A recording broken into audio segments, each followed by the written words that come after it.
संसद में जारी हंगामे के बीच मंगलवार को पेश किए गए bill one nation one election पर वोटिंग भी हुई, हंगामा भी हुआ, मगर संसद के खत्म होते होते बिल पर विस्तार रूप से चर्चा करने के लिए ज्वाइंट पार्लियामेंट्री कमेटी का गठन किया गया, जिसके बाद गुरुवार को जेपीसी में शामिल दोनों सदनों के सांसदों की जानकारी सामने आई है। वन नेशन वन इलेक्शन के लिए बनाई गई जेपीसी का समीकरण भी समझ लेते हैं। जेपीसी में होंगे 31 सांसद, लोकसभा में 21 और राज्यसभा से 10 सांसद शामिल। बीजेपी सांसद पीपी चौधरी करेंगे समिति की अध्यक्षता। कमेटी में बीजेपी के 10 सांसद तो कांग्रेस से 3 सांसद शामिल होंगे। बाकी SP, TMC, DMK, TDP, NCP, SP, RLD, Shiv Sena, Jana Sena party के एक सांसद भी कमेटी का हिस्सा होंगे। जेपीसी में शामिल 21 लोकसभा सांसदों की लिस्ट भी सामने आ चुकी है, जिसमें बीजेपी से बांसुरी स्वराज, संबित पात्रा और अनुराग सिंह ठाकुर समेत 10 सांसद हैं।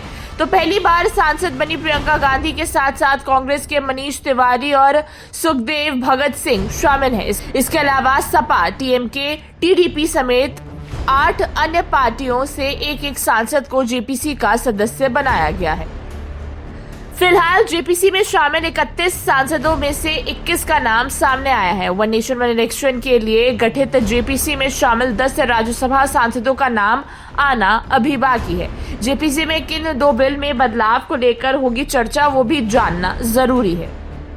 सरकार ने एक देश एक चुनाव से जुड़े 2 बिल 17 दिसंबर को लोकसभा में पेश किए। पहला संविधान 129वां संशोधन बिल और दूसरा केंद्र शासित कानून संशोधन बिल 2024, जिसके तहत पुडुचेरी, दिल्ली और जम्मू कश्मीर के विधानसभा चुनाव लोकसभा चुनाव के साथ कराए जा सकेंगे। इस संशोधन बिल के जरिए इन 3 एक्ट में बदलाव किया जाएगा।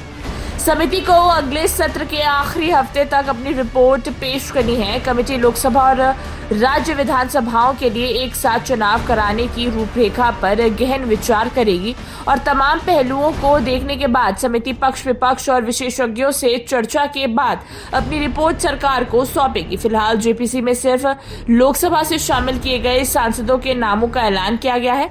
राज्यसभा की तरफ से इस जेपीसी के लिए 10 सांसदों के नामों की घोषणा जल्द की जाएगी।